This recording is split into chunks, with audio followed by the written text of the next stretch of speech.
And welcome back. Hopefully, you are following this series and not starting in the middle because you might be a little confused. But anyway, so here we are in a nation divided.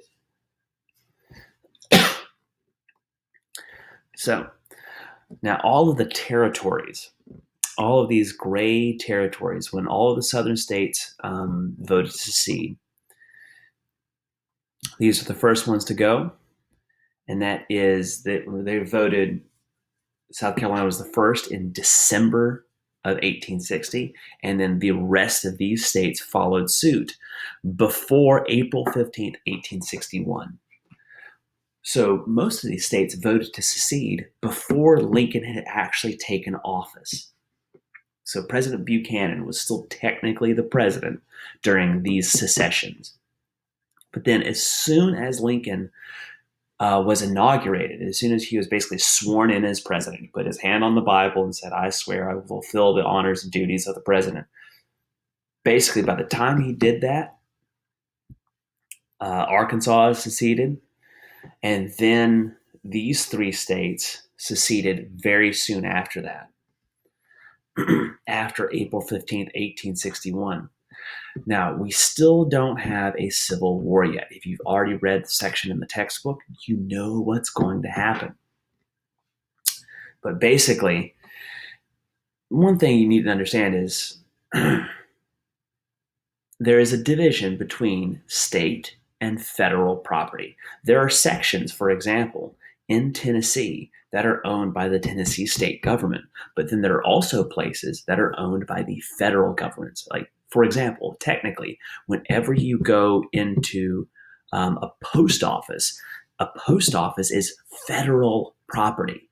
It's owned by the federal government in Washington, D.C. It has nothing to do with the Tennessee state government. All right? It's very important.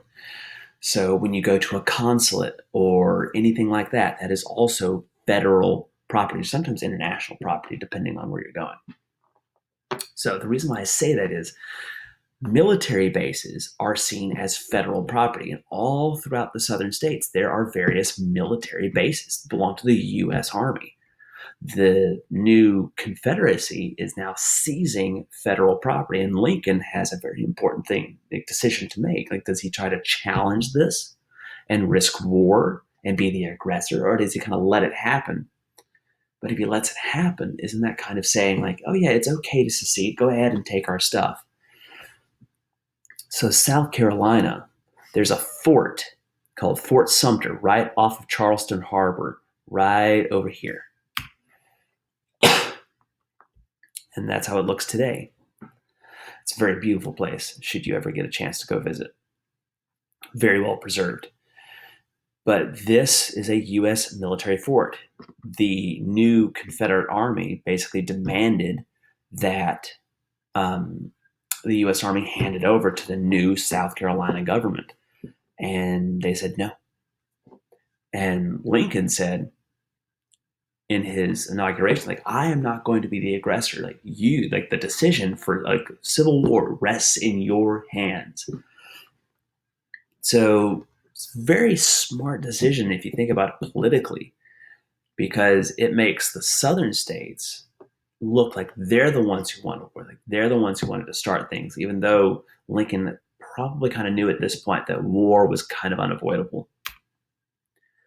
So southern states wanted two forts that were like the last to go, that were held by federal troops now located in the Confederate States of America, Fort Sumter. So Fort Sumter in South Carolina was cut off from federal supplies, and Lincoln said, okay, I'm going to send some supplies in and reinforcements, just men, not weapons. Very, very cunning there. But Buchanan refused to act with force during the last days of his presidency, instead opting to leave the problem to Abraham Lincoln, as we said before. But also, as you've probably already read,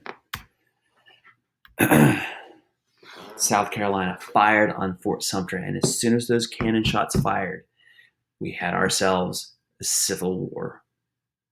And so the next few videos are going to delve deeper into that subject matter. So stay tuned.